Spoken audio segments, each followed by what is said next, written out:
Hello guys and welcome back to my channel सिर्फ IAS। तो हम यहाँ पे कंटिन्यू कर रहे थे हमारी जीसी लियोंग ज्योग्राफी की सीरीज का चैप्टर नंबर 6 जिसका नाम है लैंड फॉर्म्स ऑफ ग्लेशिएशन। तो आइए शुरू करने से पहले चैनल को सब्सक्राइब कर लीजिए, बेल आइकन को प्रेस करिए ताकि आपको रेगुलर अपडेट्स मिलती रहें। आइए शुरुआत करते हैं।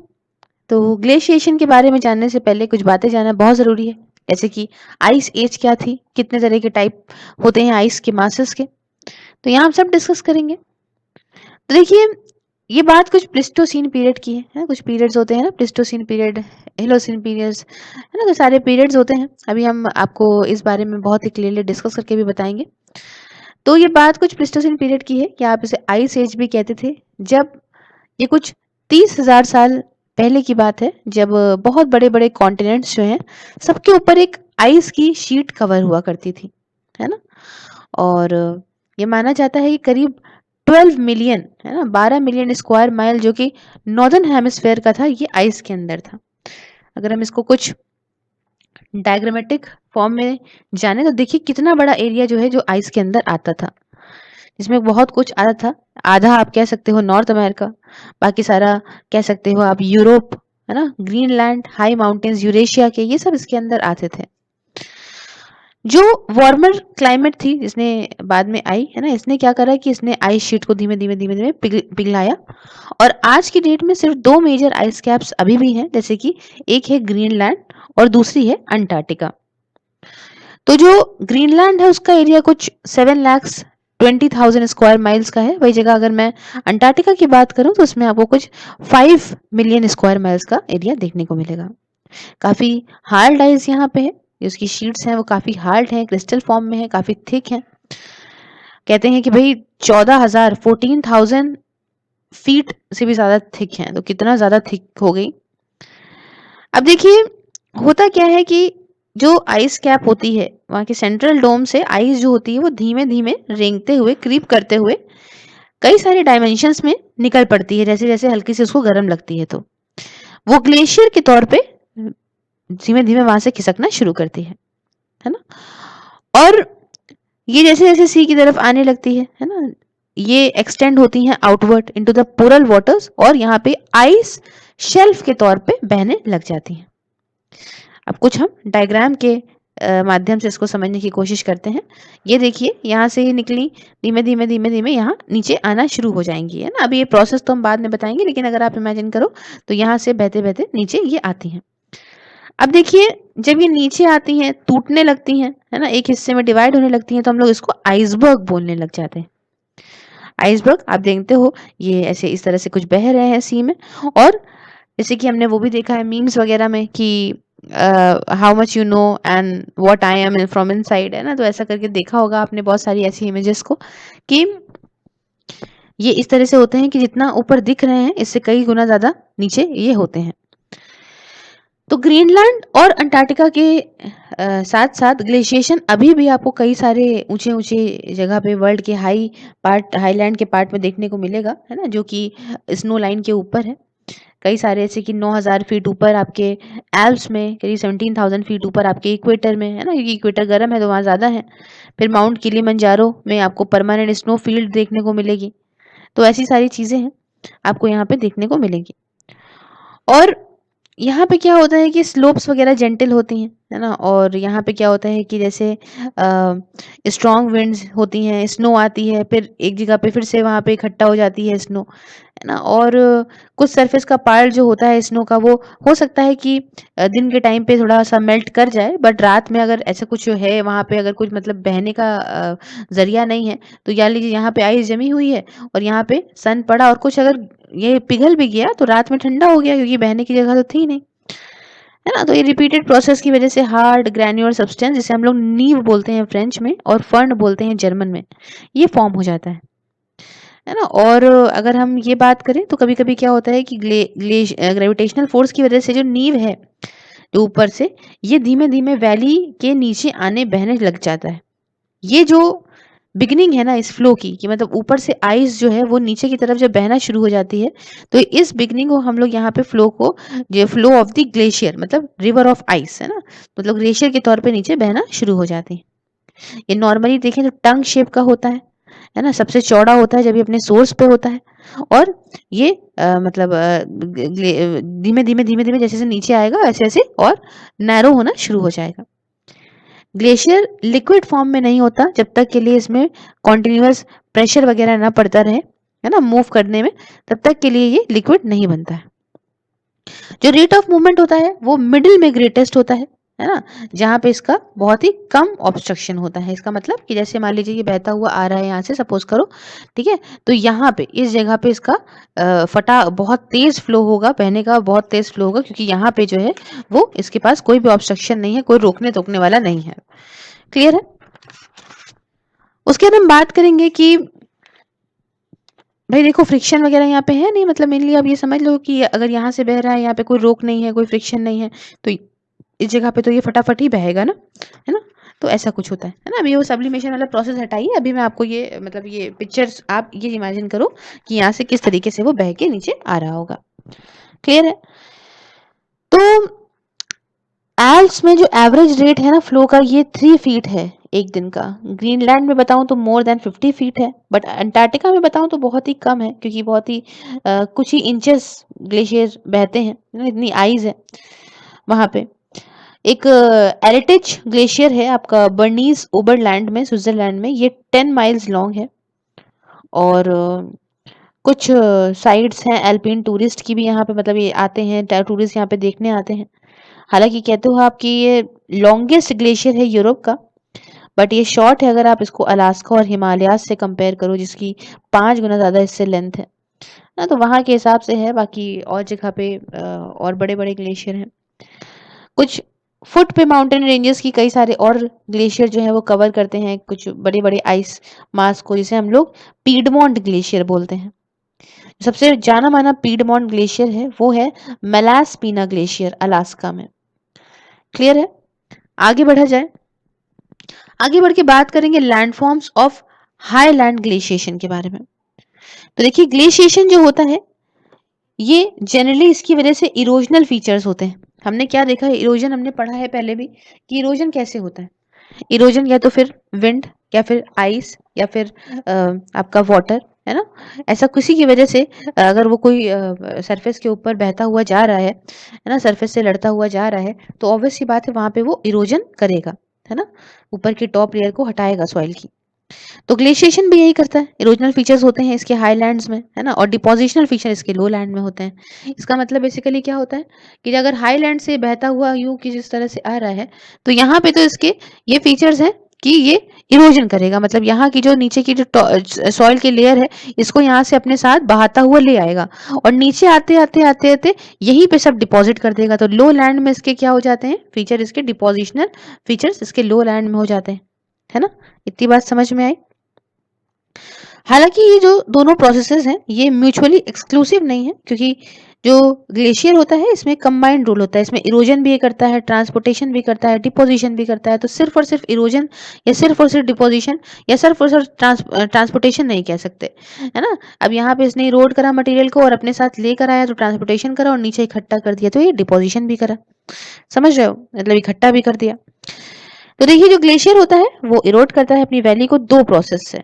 वो 2 प्रोसेस यहाँ पे जानते हैं। एक प्रोसेस होता है प्लगिंग का, है ना, प्लगिंग का प्रोसेस भूलिएगा नहीं, अभी हम आपको जो समझाएंगे। और दूसरा प्रोसेस होता है एब्रेशन का। तो जो प्लगिंग का प्रोसेस होता है उसके वजह से ग्लेशियर जो है वो फ्रीज कर देता है जॉइंट्स को या फिर बेड्स को फ्रीज कर देता है, जो कि रॉक्स के अंदर होते हैं।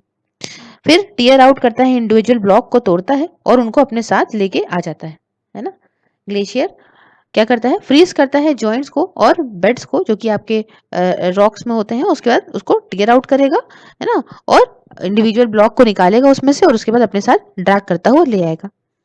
वही जगह मैं अगर एब्रेशन की बात करूं तो ग्लेशियर यहाँ पे स्क्रैच करेगा, स्क्रैप करता है, पॉलिश करता है ना, वैली फ्लोर को डेब्रिस से, जो कि इसके ऊपर फ्रोज होते हैं, है ना, valley floor with the debris frozen into it. मतलब जो उसके ऊपर ग्लेशियर के ऊपर छोटे छोटे छोटे रॉक के टुकड़े जो ही उसके ऊपर जमे हुए हैं, उससे यहाँ पे स्क्रैच या पॉलिश, है ना, ये सब करता है वैली के फ्लोर को। ये जो दोनों चीज़ें हैं, टुकड़े हैं, काफ़ी पावरफुल टूल्स होते हैं। डेनुडेशन का मतलब होता है लोअरिंग ऑफ द सरफेस, है ना? तो यहाँ का चीज़ मतलब अगर आप यहाँ से उखाड़ के कोई चीज़ ले जाओगे तो ये सरफेस और लोअर हो जाएगा ना, तो यही चीज़, है ना? बड़े-बड़े जो टुकड़े होते हैं काफ़ी क्या कहते हैं वो काफ़ी स्क्रैचिंग कर देते हैं ये वैली फ्लोर की, और छोटे-छोटे जो मटेरियल होते हैं काफ़ी स्मूथ होते हैं, काफ़ी पॉलिश करते हैं रॉक के सरफेस को, और इसकी वजह से क्या होता है एक ground flower sorry rock flower बनता है ना? बहुत छोटा-छोटा बिल्कुल बिल्कुल पिसा हुआ एक तरह से आप कह सकते हो। जो रेट होता है इरोजन का, इसे आप कई सारे फैक्टर से डिटरमाइन कर सकते हो, जैसे कि वेलोसिटी फ्लो हो गया, ग्रेडियंट ऑफ द स्लोप हो गया, वेट हो गया, आपका ग्लेशियर का वेट क्या है, टेम्परेचर क्या है आइस का, है ना? तो ये सारे कैरेक्टरिस्टिक जो हैं वो डिफाइन करते हैं चीज़ों को।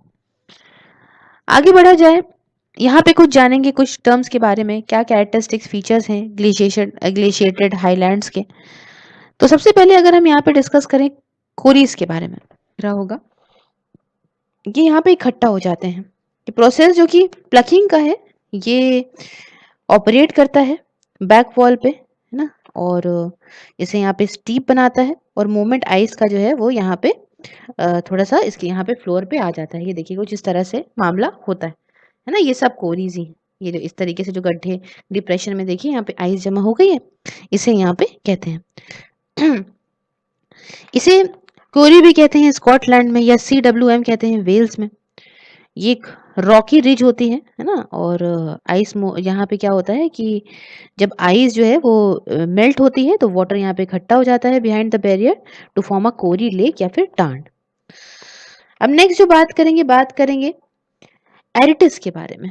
ये देख सकते हैं आप, यहाँ पे लिखा हुआ है एरिटिस, इसके बारे में, या फिर आप कह सकते हो, और दूसरी बात करेंगे हम यहाँ पे पायरामाइडल पीक्स के बारे में। ये देखिए पायरामाइडल पीक्स, है ना? इस डायग्राम में भी आप इस तरीके से देख सकते हो चीजों को। तो ये क्या है, जब आप कह सकते हो कि दो कोरी, है ना, ये जो कोरीज हैं, जब ये दो कोरीज जो हैं वो कट बैक करती हैं ऑपोजिट साइड को माउंटेन की, है ना? माउंटेन की दो ऑपोजिट साइड को अगर वो ऐसी दो कोरीज कट बैक करें, जैसे कि आपका नाइफ एज रिजेस यहाँ पे ऐसे फॉर्म हो जाती हैं, जिन्हें हम लोग कहते हैं एरिटिस। एरिटिस क्या है, ये एक फ्रेंच वर्ड है। एक जाने माना ब्रिटिश एग्जाम्पल एरिटी का है स्ट्राइडिंग एज, जो कि आपका हेल्वियन में देखने को मिलती है वेस्ट मॉडलैंड में। यहाँ पे 3 या 4 सर्किल्स होते हैं जो एक दूसरे को कट बैक करते हैं। इनका अल्टीमेट रिसेशन जो है ये फॉर्म करता है एक एंगुलर हॉर्न, जिसे हम लोग पायरामाइडल पीक बोलते हैं। तो मैटर हॉर्न जो कि स्विट्जरलैंड का है, काफी क्लासिक एग्जाम्पल है।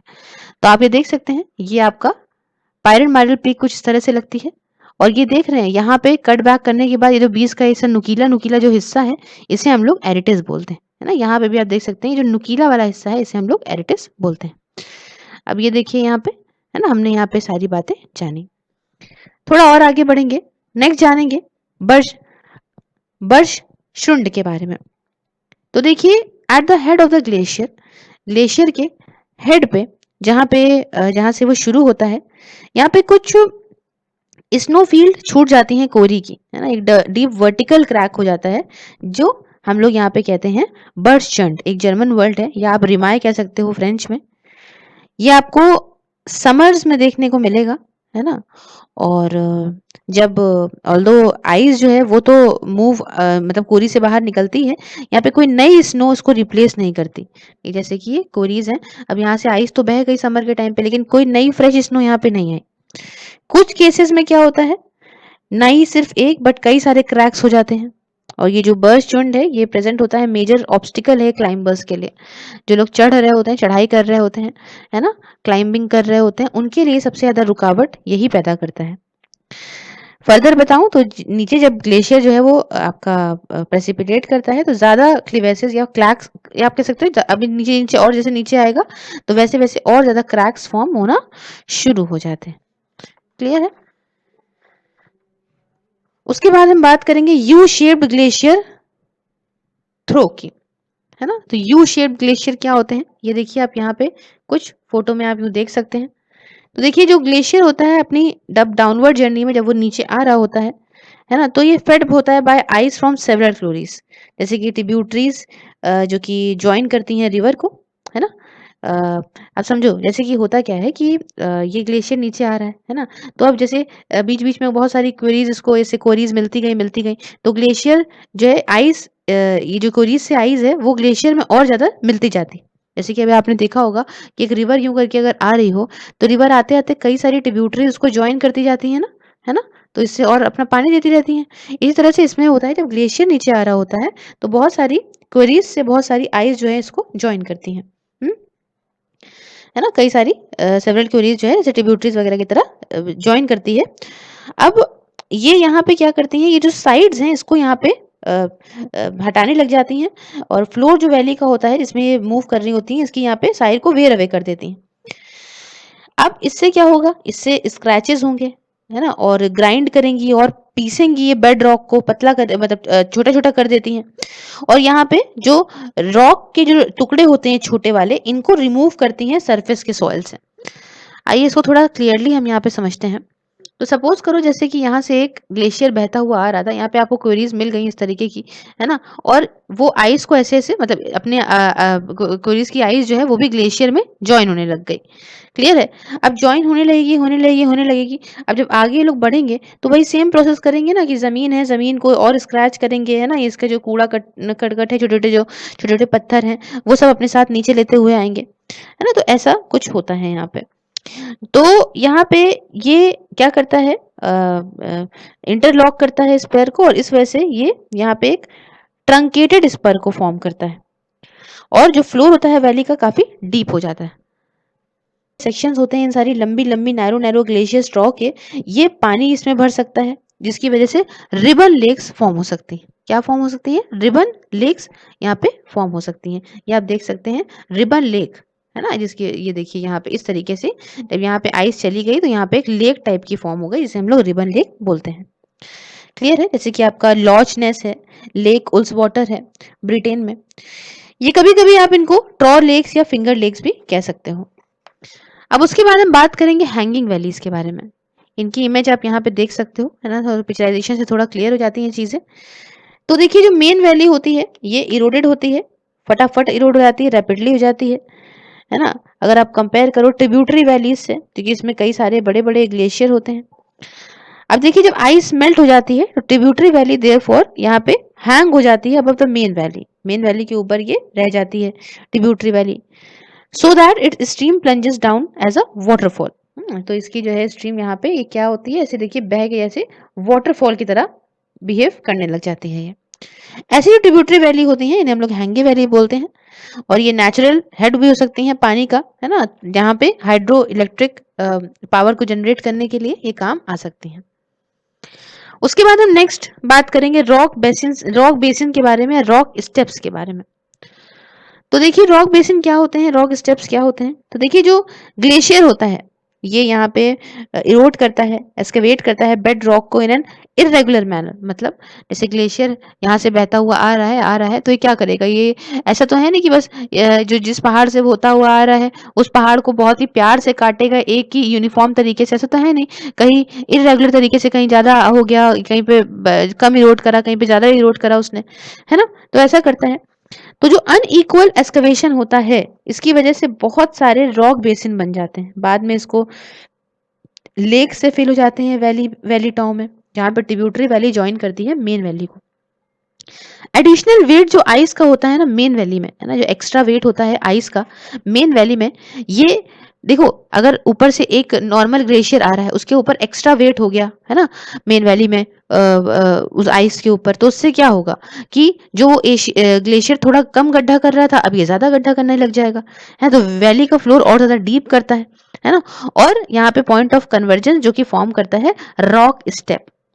तो ऐसी जो सीरीज है ऐसे रॉक स्टेप की, ये फॉर्म हो सकती है कई सारी डिग्रीज ऑफ रेजिस्टेंस के माध्यम से to glacier erosion of the bedrock. तो देख सकते हैं आप, ये रिबन लेक वगैरह भी मैंने सारी चीजें यहाँ पे क्लियर करी हैं आपको, है ना? अब नेक्स्ट बताते हैं मोरेन्स के बारे में। तो ये देख सकते हैं आप मोरेन्स वगैरह का भी यहाँ टॉपिक दिया हुआ है, आगे हम और क्लियरली इसको बात करेंगे। तो देखिए ये है मोरेन्स, ठीक है। तो मोरेन्स ये बने होते हैं पीसेस से, रॉक के पीसेस से, जो कि इधर उधर मतलब जो शैटर्ड करे जाते हैं किसी फ्रॉस्ट एक्शन से, मतलब इधर उधर टुकड़े इधर उधर फैल गए किसी ठंडक, ये जो ग्लेशियर आया कुछ हुआ कैसे हुआ, है ना, तो उस वजह से ये टुकड़े इधर उधर फैल जाते हैं, ये उनसे मोरेन्स बनते हैं। ये आपका एम्बेडेड होते हैं in the glacier and brought down the valley. अब क्या होता क्या है कि जैसे मान लो एक ग्लेशियर है, ग्लेशियर के अंदर कुछ छोटे छोटे छोटे छोटे रॉक के टुकड़े या पत्थर के टुकड़े छोटे छोटे हैं, अब वो बहता हुआ नीचे आ रहा है, तब तक तो कुछ नहीं, उसमें और जुड़ते चले जाएंगे ठंडे फॉर्म में। अब जो नीचे आएगा नीचे आएगा नीचे आएगा, तो ये क्या होता है कि ये अपने साथ ग्लेशियर के साथ, ग्लेशियर अपने साथ ये छोटे छोटे टुकड़ों भी लेते आता है ना, जो इसमें लगे होते हैं। ये सारे जो होते हैं ये फॉल होते हैं on the side of the glacier, mainly squeeze, ये सब लिटरल मोरैंस को फॉर्म करते हैं, है ना। तो यहाँ पे इतनी बात हमने ये करी। अब आगे बताएं, जब दो ग्लेशियर कन्वर्ज होते हैं, है ना, इनके कन्वर्ज होते हैं, तो इनका इनसाइड लेटरल मोरैन जो है वो एक साथ यूनाइट करता है और यहाँ पे मीडियल मोरैन को फॉर्म करता है। आइए हम थोड़ा आपको और क्लियरली चीजें को समझाने की कोशिश करते हैं। तो सपोज करो यहाँ पे हुए हैं, है ना, जब ये इधर से ग्लेशियर आया और ये इधर से ग्लेशियर आया, और ये दोनों आपस में जब यहाँ पे मिल जाएंगे, कन्वर्ज हो जाएंगे, तो यहाँ पे कुछ जो छोटे छोटे छोटे छोटे मोरेन्स बनेंगे, इन्हें हम लोग मीडियल मोरेन्स बोलते हैं। अगर आप बात करो कि ये मैम अगल बगल ये चीज क्या है, तो ये वैली साइड्स हो जाएंगी, ये बीच का हिस्सा ये एक हिल होता है, ठीक है। अब जो नीचे आ गए ये लोग आते आते जो यहाँ पे इन्होंने इकट्ठा करा मामला, तो इसे हम लोग कहते हैं टर्मिनल मोरैन। क्या बोलते हैं? टर्मिनल मोरैन। और जो इस जगह पे कहीं ये कन्वर्ज होंगे, इस जगह पे, इसे हम लोग स्नाउट जो है कहेंगे, यहाँ पे मेल्ट हो जाता है ये वैली के फुट पे, और यहाँ पे टर्मिनल मोरैन को फॉर्म करता है। तो ये इस तरह से हमने यहाँ पे इनकी मोरैन्स की बात करी। क्लियर है आपको? अब देखिए यहाँ पे हम कुछ और बात करना चाहेंगे कि चलिए इसको और क्लियरली थोड़ा जानते हैं। तो रॉक के फ्रैगमेंट जो कि ड्रैग्ड होते हैं आपके फ्रोजन आइस से, ये ड्रॉप्ड होते हैं जब ग्लेशियर यहाँ मेल्ट करता है, जैसे कि मैंने आपको बताया ग्राउंड मोरैन रहता है सबसे नीचे वाला, टर्मिनल मोरैन, है ना। अब ग्लेशियर धीमे धीमे धीमे धीमे मेल्ट होता है जब तक के लिए वैली के नीचे आता है, और सिर्फ स्नाउट छोड़ता है टर्मिनल मोरैन में, जैसे कि मैंने आपको उस समय भी बताया। तो कई सारे डिपोजिशन हो जाते हैं मोरैन्स के एंड में, है ना, कई सारे सक्सीडिंग वेव्स में होते हैं। ऐसा नहीं है कि एक बार में हो गया, एक बार ग्लेशियर आया, दूसरी बार आया, तीसरी बार आया, है ना, सब तब इकट्ठा यहाँ पे खूब सारे इकट्ठा हो जाएंगे ना टर्मिनल मोरैन्स। तो यहाँ पे खूब इकट्ठा हो जाता है, ऐसी बात नहीं कि एक ही ग्लेशियर जो आया उसी से हुआ, क्या पता दो दो के सेट कितने सारे आए हों, है ना, वेव्स में, सर्टेन वेव्स में ऐसा ही काम होता है ना। तो यहाँ पे मेल्ट होते हैं, स्टेजेस वाइज होते हैं, और इस सीरीज को हम लोग रिसेशनल मोरैन्स बोलते हैं, है ना। क्या बोलते हैं इस सीरीज को हम लोग? रिसेशनल मोरैन्स। तो देखिए अगर जो ग्लेशियर है वो सीधा सी में आ गया, है ना, और अपना सारा लोड जो है इसने सी में डाल दिया मोरैन्स का, है ना, और अगर सेक्शन ब्रेक ऑफ हो गया आइसबर्ग्स के तौर पे, जैसे मैंने आपको बताया है ना, एक बड़ा सा ग्लेशियर है और जो टूटेगा तो ये आइसबर्ग कहलाएगा। तो जो इसका मटेरियल है, इसका मोरैनिक मटेरियल है, ये सिर्फ और सिर्फ तभी ड्रॉप्ड होगा जब ये पिघलेंगे, है ना। ऑब्वियस सी बात है, ये तो ऑब्वियस सी बात है ना कि जब ये कोई भी ग्लेशियर जब पिघलता है तभी तो उसके अंदर का छोटा छोटा टुकड़ा जो भी रॉक का है वो निकलेगा बाहर। जहां पे लोअर एंड ताव का ये डूब जाता है सी में, तो ये एक डीप, या आप कह सकते हो एक स्टीप साइडेड इनलेट फॉर्म करता है, जिसे हम लोग फियोर्ड बोलते हैं। ये एक आपको टिपिकल नॉर्वेजियन और साउथ चिलियन कोस्ट में मिलेगा। अब हम आगे बात करेंगे, है ना, landforms of glaciated low lands के बारे में। हाई लैंड तो हमने बात कर ली, अब हम लो लैंड की भी कुछ बात करते हैं। तो देखिए जो लैंडफॉर्म जो बनते हैं लो लैंड में, ये मेनली डिपोजिशनल होते हैं। क्यों? ऊपर से सारा मटेरियल लेके आएंगे और नीचे डिपॉजिट ही तो करेंगे ना, तो डिपोजिशनल होते हैं। कई सारे कोई वैली वाले ग्लेशियर लेकर आते हैं, कोई कॉन्टिनेंटल आइस शीट्स लेकर आती हैं। तो जो ग्लेशियर होते हैं वो अपना मटेरियल सिर्फ और सिर्फ कुछ रिस्ट्रिक्टेड एरियाज में ही छोड़ते हैं ऊपर से लाके, है ना। लेकिन जो आइस शीट्स के आपको छाप देखने को पड़ेगी लैंड स्केप में, ये बहुत बड़े लेवल पे होती है, क्योंकि भाई ये काफी बड़ी होती है, काफी बड़ी जगह में फैली होती हैं, है ना। और ये बड़ी इतनी ज्यादा हो भी चुकी हैं, हैवी हो चुकी हैं, आइस एजेस से चली आ रही हैं, सॉइल के सरफेस को कब से हटा रही हैं, रॉक डेब्रिस इनके साथ काफी हैवी मात्रा में है।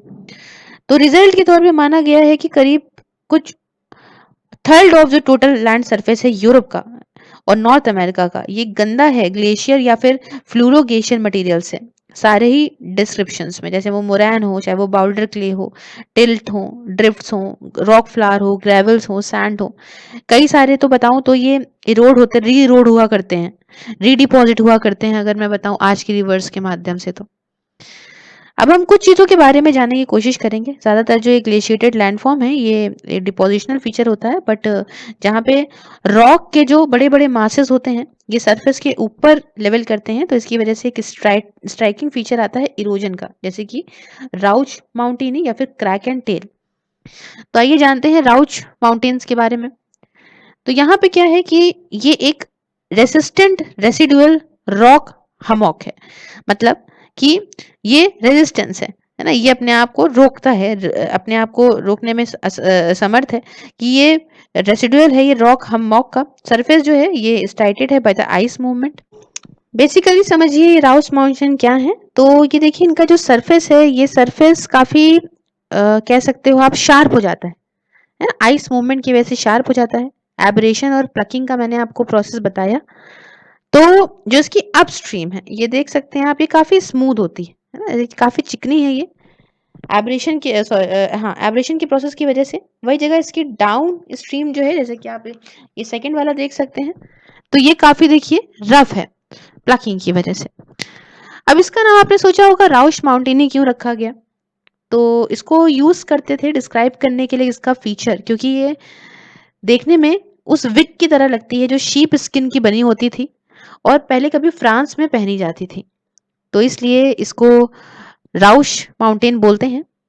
ये आपको दोनों ही हाईलैंड में और लो लैंड ग्लेशिएटेड रीजन में देखने को मिलेंगे। अब जो नेक्स्ट है क्रैक एंड टेल। तो देखिए क्रैक का मतलब होता है एक ऐसा मास, एक हार्ड रॉक का बड़ा टुकड़ा जो कि प्रेसिपिशियस स्लोप का होता है ऑन द अपस्ट्रीम, है ना, ऐसा कुछ होता है स्लोप टाइप का अपस्ट्रीम में, है ना, जिसकी वजह से सॉफ्टवेयर लीवर्ड स्लोप मिलती है from being completely worn down by an oncoming ice, है ना, ये पूरी तरह से खत्म नहीं होगी, एक सॉफ्टवेयर इसमें लीवर्ड स्लोप देखने को मिलेगी, है ना, ऐसा नहीं है कि आइस आ रही है तो ये पूरी खत्म कर दे इससे। और इसको इसलिए देयरफॉर इसको इसके पास एक जेंटल टेल भी होती है, और है ना, ये स्ट्रीन होती है विद इरोडेड रॉक डेब्रिस। एक क्लासिक एग्जांपल इसका कैसल रॉक है एडिनबरो का, स्कॉटलैंड में। तो एडिनबर्ग जो है ये कैसल, ये आपका लोकेटेड है crag and high street on the tail पे। अब नेक्स्ट अगर हम यहाँ बात करें तो नेक्स्ट है हमारा बाउल्डर क्ले। तो क्या है बाउल्डर क्ले, इस बारे में जानते हैं। तो या फिर इसको हम लोग ग्लेशियल टिल भी कहते हैं। ये एक अनसॉर्टेड ग्लेशियल डिपॉजिट होता है जिसमें आपके बहुत सारे इरोडेड मटेरियल्स हैं, है ना, और छोटे छोटे छोटे छोटे आपके देखने को मिलेंगे, छोटे छोटे, जैसे कि आपका बाउल्डर्स हो गए, एंगुलर स्टोन्स हो गए, स्टिकी क्ले हो गया, फाइन रॉक फ्लोर हो गया। ये जो है ये आपकी शीट्स में आपको देखने को मिलेंगे, माउंड्स में नहीं, मतलब इस तरीके से नहीं होते हैं, इस तरीके से होते हैं, एंड ये फॉर्म करते हैं जेंटली अंडुलेटिंग टिल या फिर ड्रिफ्ट प्लेन को। जो लैंड फॉर्म है ये रादर मोनो टोनोस है और फीचरलेस है ना। और जो डिग्री है फर्टिलिटी की, ऐसी प्लेन में फर्टाइल कैसा होता है ये आप सोचते होंगे। तो जो फर्टिलिटी की डिग्री है ये डिपेंड करती है बहुत ज्यादा कॉम्पोजिशन पे, डिपोजिशनल मटेरियल की, क्या क्या क्या चीजें एक जगह इकट्ठा होके क्या इसमें कौन कौन से मटेरियल हैं जिससे ये डिपॉजिट हुआ है ना, और ये लेयर किन किन मटेरियल से बनी है। तो जो जो मटेरियल होंगे उस हिसाब से फर्टिलिटी डिपेंड करती है। कुछ जो बाउल क्ले के प्लेन होते हैं जैसे कि ईस्ट एंग्लिया में, north east west of USA में, है ना, ये काफी अच्छे एरेबल लैंड्स हैं। नेक्स्ट बात करी जाए अगर, तो नेक्स्ट बात है इरेटिक्स के बारे में। अब क्या होता है इरेटिक्स, इसके बारे में जानते हैं। तो देखिए ये बाउल्डर्स होते हैं कई सारे साइजेस के जो आइस ट्रांसपोर्ट करती है ना, ऐसे आइस ऊपर से नीचे लेकर आती है, और ये कांटेक्ट में आते हैं, या आपके एडवांसिंग, ये देखिए ये एक जो बहुत, मतलब आप कह सकते हो एक जो बड़े से एडवांस स्टेट में जो ग्लेशियर होते हैं या आइस शीट्स होती हैं उनके उनके जो साथ आते हैं। बट जब आइस शीट मेल्ट हो जाती है तो भाई ये तो रह जाते हैं, है ना? ऐसे रीजन्स में डिपॉज़िट हो जाते हैं। इनको एराटिक्स बोलते हैं क्योंकि ये जो है ना, ये मटेरियल ऐसे मटेरियल से बने होते हैं जो एंटायरली डिफरेंट होते हैं उस रीजन के मटेरियल से जहाँ पे पाए जाते हैं। अब सपोज़ करो यहाँ पे कोई अलग तरीके का रॉक पाया जा रहा है और ये कुछ अलग ही तरीके का रॉक है ना? क्यों? क्योंकि अलग तरीके का बना हुआ है, अलग जगह से आया है ना? तो ऐसा कुछ होता है। कभी-कभी एराटिक्स जो हैं ये आपको ये ऐसा हो सकता है, may be found perched in the precarious position just as ice drop them and they are then termed perch blocks, है ना? जैसे होते हैं वैसे ही वहाँ पे रुक जाते हैं वो, तो उनको ये पर्च ब्लॉक्स कहते हैं। एग्जाम्पल जो है ऐसे ब्लॉक्स के आपको ये मिलेंगे लोलैंड में भी, हाईलैंड एरिया यूरोप के जो हैं वहाँ पे भी मिलेंगे देखने को। जैसे कि आपका साइलूरियन ग्रिड्स हो गई, ये आपको पर्च में मिलेगी। कार्बोनिफोरस लाइमस्टोन ऑफ पेनिस में, है ना? ये कई सारे में नंबर में प्रेजेंट है। उसके बाद हम नेक्स्ट बात करने चाहेंगे वो है ड्रमलिंग के बारे में। तो क्या है ये ड्रमलिंग? तो ये एक स्वार्म्स हैं, एक आप कह सकते हो ओवल, ये स्वार्म्स हैं of oval elongated whale back hummocks के, जिसमें आपका पूरी तरह से बाउल्डर क्ले ही है ना? ये पूरी तरह से बाउल्डर क्ले है और इनके इतने मतलब लंबे से हैं, खिंचे हुए हैं, हर डायरेक्शन में आपको देखने को मिलेंगे जहाँ जहाँ आइस फ्लो हुई है ना? That is on the down stream side, मतलब नीचे की तरफ आती है आइस तो ये आपको डाउन स्ट्रीम साइड में देखने को मिल जाएंगे। और ये हैं एक लो हिल्स होते हैं, ये वैरी करते हैं, कुछ यार्ड से 400 फीट तक की हाइट के भी हो सकते हैं। और ये आपको थोड़े स्टीप भी मिलेंगे अपनी ऑनसेट साइट में, और काफ़ी मतलब अगर आपको कहो तो थोड़े से स्टीप होंगे ऑनसेट साइट में, और काफ़ी ढलान टाइप का इनका जो होगा वो लीवर्ड साइड इनकी होगी। ये अरेंज्ड होते हैं डायगोनिकली, और ये कॉमनली इनको आप कहते हो कि इसमें बास्केट ऑफ एक्स टोपोग्राफी इसको कहते हैं। कई सारे अगर ये आपको देखने को मिल सकते हैं कंट्री डाउन में, नॉर्थ आइलैंड में, और आपका ग्लेशियरेटेड प्लेन जो कि आपका ग्रेट लेक्स के पास है नॉर्थ अमेरिका में। नेक्स्ट अगर हम बात करें स्कर्ट्स के बारे में, तो देखिए स्कर्ट्स ये एक लॉन्ग नैरो रिजेस हैं जिसमें आपका सैंड की, ग्रेवल की बनी हुई हैं, और ये एक क्या कह सकते हो पहले की साइड्स हैं सब ग्लेशियर मेल्ट वाटर स्ट्रीम्स की, है ना? उसमें कुछ मतलब जिस समय थोड़े थोड़े ग्लेशियर मिले थे, वाटर स्ट्रीम थी, उसकी साइड्स हैं ये, कुछ फीट से लेके 200 फीट तक की हाइट में हो सकती हैं, कई सारी माइल्स लंबी भी हो सकती हैं। कुछ पार्ट जाके मेन यूएसए के हैं, तो आपको यहाँ पे स्कर्ट्स में देखने को मिलेंगी, है ना? कई 100 माइल्स तक की यहाँ पे देखने को मिलेंगी, है ना? तो ऐसे बहुत सारी जगह पे हैं ये सब। उसके बाद हम नेक्स्ट बात करना चाहेंगे, वो बात करेंगे टर्मिनल मोरेन्स के बारे में। तो देखिए ये सब बने होते हैं कोर्स डेब्रिस से, जो कि आपका जो आखिरी का एज होती है आइस शीट की, वहां पे जो ये आपका छोटे छोटे टुकड़े इकट्ठा हो जाते हैं, उससे ये बनते हैं, ताकि ये एक हम रॉकी या हिली कंट्री बना सके, जैसे कि बाल्टिक हाइट्स आपकी नॉर्थ यूरोपियन प्लेन की है। उसके बाद एक आता है out washed plain. Out washed plain में क्या होता है, ये बने होते हैं फ्लूवियस ग्लेशियल डिपॉजिट से, ना, जो कि टर्मिनल मोरैन मैंने आपको जो बताया था सबसे नीचे वाले टर्मिनल मोरैन से वॉश्ड आउट होते हैं, है ना? और स्ट्रीम या चैनल जो एक जगह पे आइस मास रुका हो, तो जो मेल्ट वाटर्स होते हैं वो फिर से रीडिपॉजिट करते जाते हैं। मेल्ट जो एक पिघला हुआ जो पानी है ये फिर से सॉर्ट करता है, डिपॉजिट करता है, वहीं पे फिर डिपॉजिट करता है मटेरियल को कई सारी वैरायटी के फॉर्म में, है ना? लो हिली जो एरिया है वहां पे फॉर्म करने लग जाता है, जैसे कि आपका ल्यूनबर्ग हीथ हो गया नॉर्थ यूरोपियन प्लेन का, है ना? ऐसा कुछ। तो बाद में भाई कैटिल लेक्स भी फॉर्म होती हैं, है ना? तो ये सब हम आपको बताते हैं। अब एक डायग्राम के माध्यम से आपको समझा दें, यहाँ पे थोड़ा सा आपको अच्छा लगेगा। तो ये देखिए यहाँ पे ये रिट्रीटिंग ग्लेशियर है, ये आपका एस्कर कुछ इस तरह का लगता है, ये आपका कुछ ड्रमिंग फील्ड है, ये आपका रिसेशनल मोरेन है, ये देखिए यहाँ पे ये होती है केटिल लेक, है ना? इस जगह पे फाउंड होती है। ये बेडरॉक वाला हिस्सा है, ये होते हैं केम, और ये होते हैं टर्मिनल मोरैन, और जो मैंने आउट वॉश प्लेन बताई वो कुछ इस तरह की लगती है। बेड रॉक वाला हिस्सा तो ये है ही है, और ग्राउंड मोरेन ये है। तो हमने यहाँ पे ये क्लियरली डिस्कस करा। फिर अगर मैं बात करूं यहाँ पे कि ह्यूमन एक्सपेक्ट क्या है ना? ह्यूमन एक्सपेक्ट क्या है, तो देखिए अगर मैं बताऊं तो हाइट करीब अगर देखें आइस शीट की तो बहुत पहले की बात है, 30,000 साल पहले की बात है ना? धीमे धीमे जब ये थोड़ा गर्मी आई, आइस शीट मेल्ट हुई, तो ह्यूमन के लिए अच्छा होना शुरू हुआ, लोग रहना शुरू करे, लैंडस्केप ऐसी आई कि वहां पे एग्रीकल्चर शुरू करा इन लोगों ने, है ना? और टॉप्स मतलब जो बहुत हिली हिली रीजन्स थे, माउंटेन स्लोप जो कि स्कैंडिनेविया वगैरह की थी, वहां पे आइस शीट और ग्लेशियर जो है उन्होंने ज्यादातर टॉप सॉइल को रिमूव कर दिया। और यहाँ पे कुछ नहीं, खाली एकदम बंजर ज़मीन छोड़ी, है ना? कुछ सॉइल जो है वो इतने पतले हैं कि ये इतना एग्रीकल्चर ला नहीं सकते। विंटर के टाइम पे नीचे आ गए। तो ऐसे जो animal migration type of farming होती है, इसे हम लोग बोलते हैं ट्रांस ह्यूमन्स, है ना? और एक्सटेंसिव जो बाउल्डर क्ले होती है, बाउल्डर क्ले प्लेन्स होती हैं, जैसे कि आपकी ईस्ट एंजिलिया की हो गई, मिड वेस्ट यूएसए की हो गई, कुछ पार्ट आपका सबसे ज़्यादा फर्टाइल एग्रीकल्चर प्लेन्स का जो जाना जाता है, लॉइस प्लेन यूरोप की, सेंट्रल यूएसए, है ना? हाई प्रोपोर्शन इसमें ह्यूमस का देखने को मिलता है, अच्छी फार्मिंग होती है। ह्यूमस क्या होता है जिनको नहीं पता, तो ये ऑर्गेनिक मटेरियल जो आपकी टॉप सॉइल में पाया जाता है, जैसे कि अब पत्तियां हुई, ड्राइड लीव्स हुई, या एनिमल कोई मरा है ना, तो ऐसे करते करते जो ये बहुत सालों तक सबसे ऊपर एक मटेरियल आ जाता है। काफी ज्यादा फर्टाइल होता है ये, है ना? तो इसे ही हम लोग ह्यूमस बोलते हैं। तो अभी ये सारी बातें हैं। फिर अगर मैं बताऊं कुछ वाटर मैनेजमेंट के बारे में, तो देखो भाई, यहाँ पे सरफेस काफ़ी हेल्प करते हैं हाइड्रो इलेक्ट्रिक पावर जनरेशन के लिए, है ना? रिजर्वॉयर का काफ़ी काम करते हैं। और ये जो यहाँ से हम सैंड ग्रेवल लेते हैं, ये सारा हमको बिल्डिंग मटेरियल के तौर पे काम आता है। तो ये सारे के सारे फायदे हैं। कुछ क्लाइंबिंग स्कीइंग हो गई, है ना? ये सब एल्पाइन टूरिस्ट आते हैं, तो टूरिस्ट ये सब चीज़ें भी यहाँ पे करते हैं, तो उससे भी हमें कुछ जनरेशन होती है इनकी इनकम की। तो ये हमारे ह्यूमन एस्पेक्ट्स में ये लैंड फॉर्म्स फ़ायदेमंद है।